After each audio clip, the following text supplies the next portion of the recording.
Alguma pergunta? Para a professora Ana Schmidt, vamos aproveitar que ela está com o microfone. A respeito do Império Antigo, de Roma, de Grécia, tem alguma coisa que possa cair, de repente, que está um conteúdo um pouco diferente do que o colega perguntou? Será que tem uma possibilidade de vir agora? Geralmente eles escolhem uma das civilizações ocidentais, clássicas. Tu tem que lembrar que são civilizações escravistas, mercantis escravistas. E dentro dessa ideia, desse modo de produção, relacionar que tanto gregos como romanos se sustentavam em estados, que poderiam ser repúblicas ou democracias, na Grécia cidades-estados, que valorizava o ser cidadão, a responsabilidade do homem com a sua cidade, com o seu estado, com a sua polis. A economia fundamentalmente escravista, tanto agrária como comercial.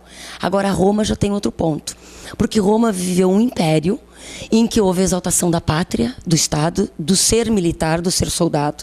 Então, o militarismo, a conquista, o expansionismo, dentro da construção do caráter do império.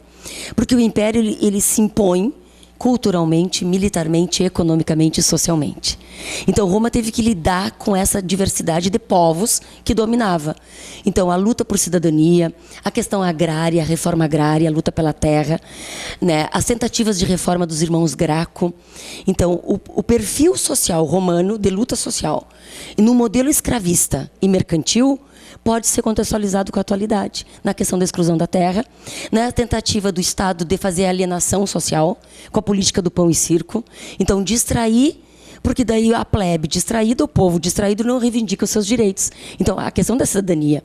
Por que é tão importante hoje os movimentos que representam a cidadania, como uma campanha da legalidade em 61, como hoje o movimento contra a corrupção? Isso são todos movimentos que envolvem a cidadania.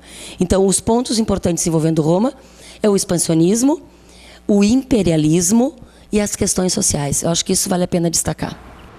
Então, rapidamente aí, Gustavo, alguma pergunta, alguma dúvida referente ao conteúdo de geografia?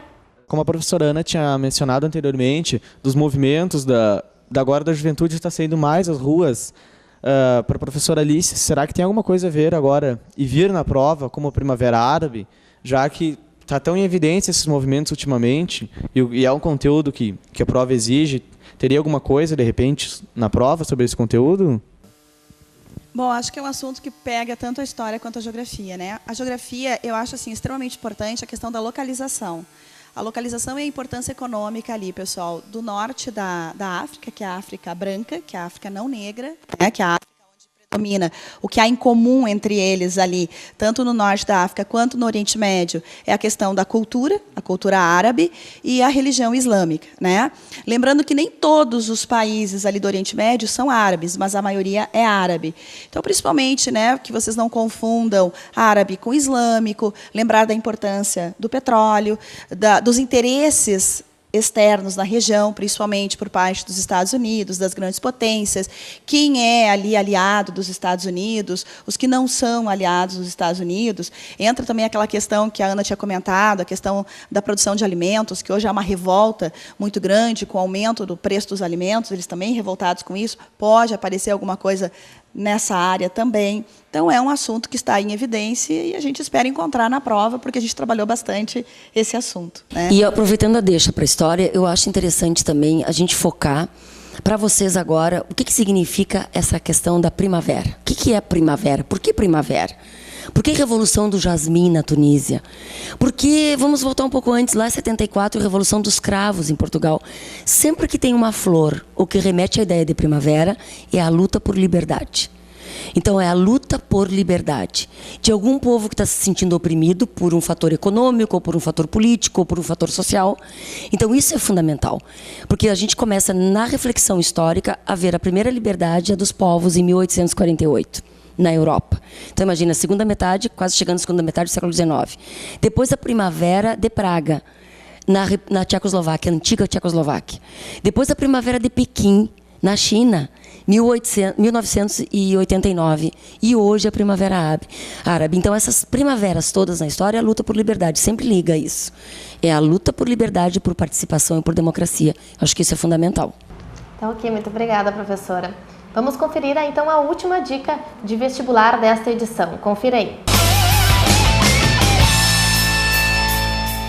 A dica de agora é a dica que envolve justamente triângulos, né? Segunda prova, PS2. Então podemos trabalhar com duas frentes, triângulo retângulo ou triângulo não retângulo.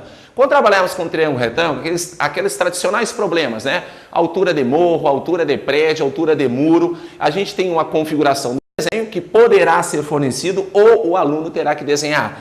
E quando ele desenhar, vão surgir os elementos e aí ele vai decidir o que aplicar. Pode ser uma relação de Pitágoras? Pode ser. Pode ser uma relação trigonométrica. Qual delas usar? Tu vai ter que depende exatamente dos elementos que são fornecidos e os elementos que são questionados.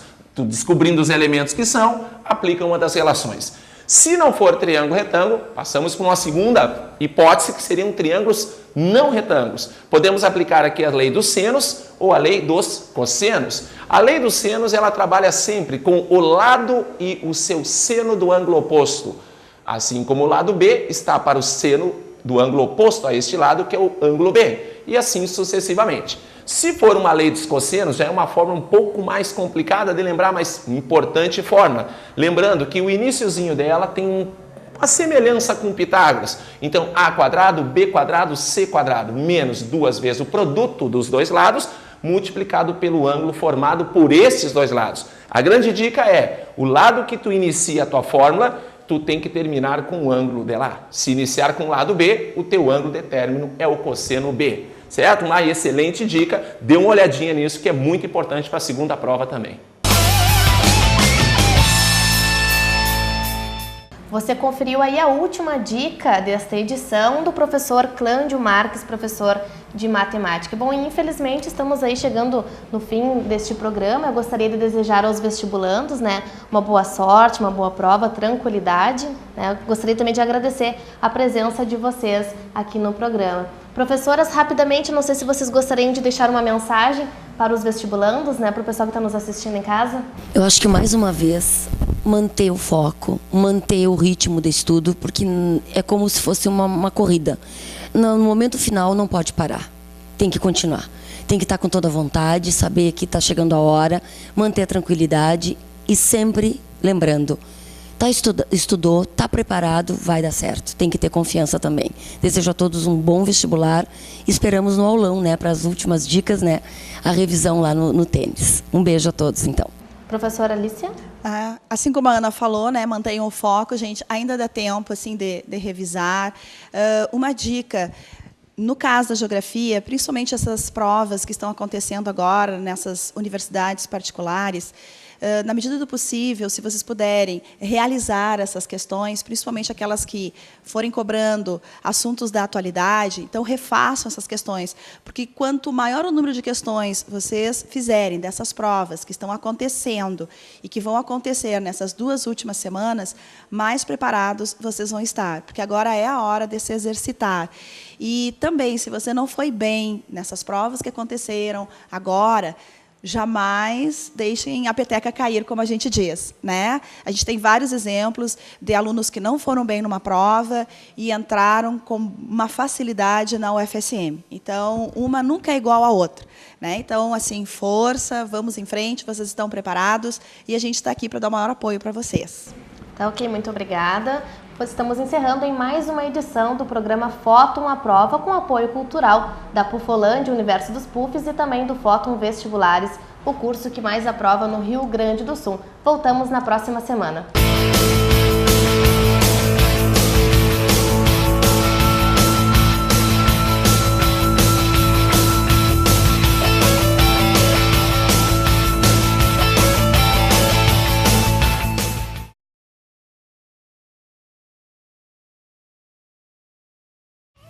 Fóton à Prova.